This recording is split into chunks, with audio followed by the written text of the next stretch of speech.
Os Jogos Olímpicos começaram na Grécia Antiga como uma homenagem a Zeus, o rei dos deuses gregos. O nome Olimpíada vem de Olímpia, cidade que era sede da competição na antiguidade e abrigava um templo sagrado para Zeus. Com os primeiros registros datados de 776 a.C., as principais modalidades esportivas eram arremesso de disco, corrida e salto em distância. Os vencedores recebiam uma coroa de ramos de oliveira como prêmio. Na época, a competição era restrita apenas aos homens gregos. O declínio dos jogos na antiguidade foi resultado da queda da Grécia. Após o domínio romano sobre o território grego, o imperador cristão Teodósio I decidiu proibir cerimônias consideradas pagãs, decretando o fim da Olimpíada na época. A competição voltou a existir somente no século XIX. Em 1894, o barão Pierre de Coubertin criou o Comitê Olímpico Internacional, e em 1896 foram realizados os primeiros Jogos Olímpicos da Era Moderna. O local escolhido foi a cidade de Atenas, em homenagem às origens da competição. Colocar o esporte como uma ferramenta para o desenvolvimento da humanidade de forma pacífica era um dos lemas da Olimpíada. Porém, os Jogos foram contemporâneos a guerras e aos conflitos sociais, e tudo isso se refletiu dentro da competição. A Olimpíada de Berlim, na Alemanha, em 1936, foi disputada durante a ditadura de Adolf Hitler, e o líder do partido nazista alemão fez de tudo para camuflar o governo racista e militarista durante a competição, e foi além. Tentou usar o esporte como forma de demonstrar a superioridade da raça branca ariana.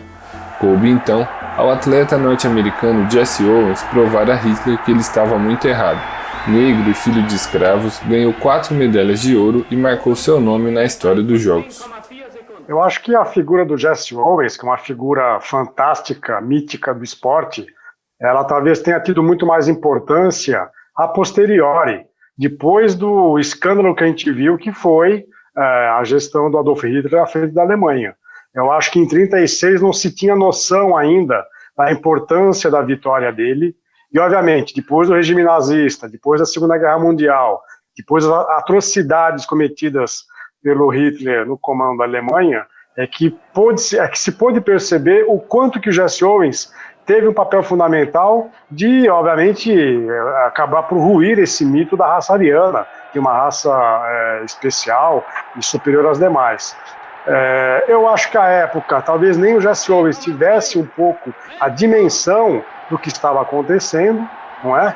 E, infelizmente, houve o que houve depois.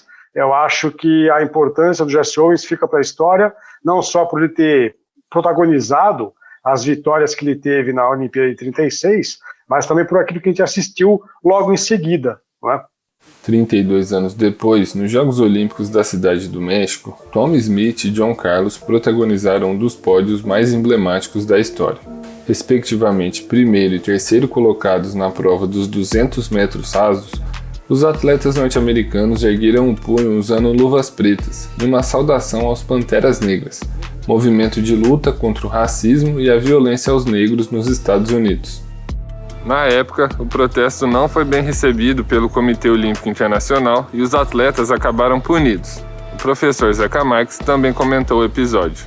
Esse pódio dos Jogos Olímpicos do México em 68, a prova dos 200 metros rasos, originou talvez uma das imagens mais bonitas do esporte mundial, certamente uma das imagens mais bonitas dos Jogos Olímpicos de todas as competições que já houve na história. E, obviamente, a gente tem que entender o contexto da época. Movimento negro nos Estados Unidos em efervescência, uma contestação nos Estados Unidos contra a Guerra do Vietnã, em que milhares de soldados norte-americanos já haviam falecido em função dos combates. E, infelizmente, essa ação dos dois corredores, dos dois atletas norte-americanos, foi prontamente combatida pelo Comitê Olímpico. O Comitê Olímpico, inclusive, obrigou o Comitê norte-americano a mandar esses atletas de volta para casa, caso contrário, a equipe norte-americana seria desclassificada dos Jogos. Então, a importância do ato, inclusive, tem a ver com essa contra-resposta das autoridades do esporte olímpico, que de maneira muito absurda passou a coibir qualquer tipo de manifestação, não é? Eu acho que os dois atletas, inclusive, sofreram estigmas nos Estados Unidos depois desse gesto, tanto que é um gesto que não teve resposta nos anos seguintes no esporte mundial, e até o atleta australiano, que é o segundo colocado da prova, não é? Os americanos ficaram com o ouro e com o bronze, mas a medalha de prata foi para o Peter Norman, um atleta australiano. Ele, inclusive, foi estigmatizado e sofreu represálias na Austrália quando voltou para o seu país, porque essa história é bonita. As luvas pretas que os atletas americanos usam eram luvas desse atleta australiano, que emprestou para os dois colegas, porque eles queriam fazer a manifestação, mas tinham esquecido os seus pares de luvas na Vila Olímpica.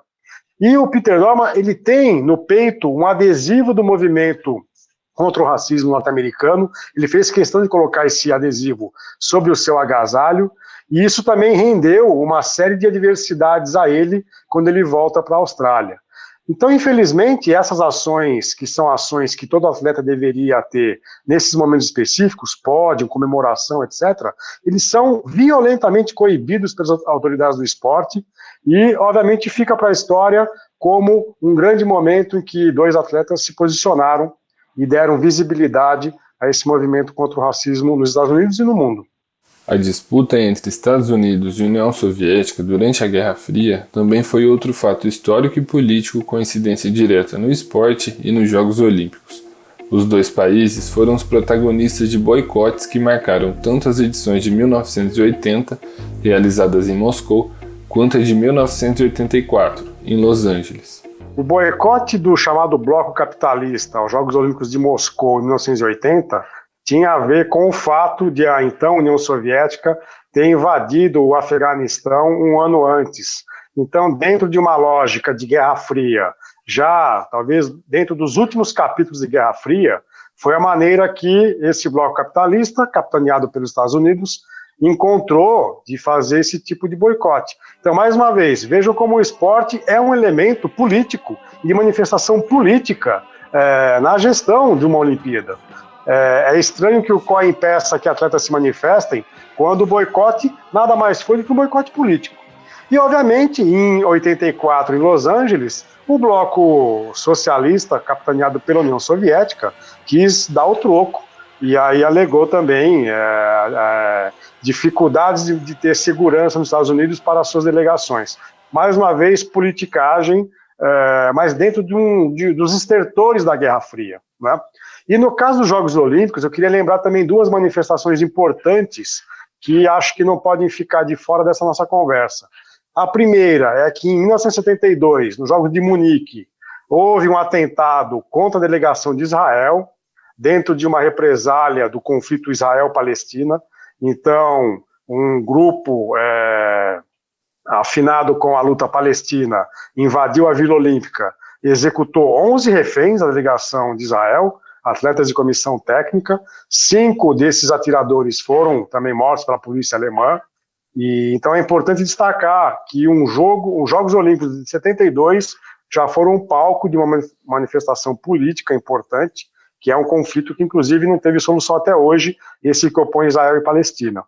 E é preciso lembrar também que o Comitê Olímpico Internacional fez um boicote à África do Sul em função do apartheid, que era uma política de Estado, uma política sul-africana de Estado. A África do Sul ficou impedida de participar de Jogos Olímpicos depois dos Jogos de 60 no Japão, e só foi voltar a participar de uma Olimpíada em 92, nos Jogos de Barcelona. Então também é importante ver que um organismo como o COI, e aqui acho que foi uma pressão muito legítima e importante, impediu que a África do Sul participasse de grandes eventos, algo que a FIFA também fez, né? A FIFA depois, obviamente, devolveu a moeda, fazendo com que a África do Sul fosse o primeiro país da África a sediar uma Copa do Mundo, o que aconteceu em 2010. Apesar de ser impossível separar a política do esporte, o Comitê Olímpico Internacional proíbe protestos de atletas e países no evento, para passar a imagem de que os Jogos buscam estabelecer a paz e a harmonia entre as nações. Mas o professor Zeca Marques lembra que essas atitudes do COI não condizem sequer com a postura da própria entidade nos bastidores.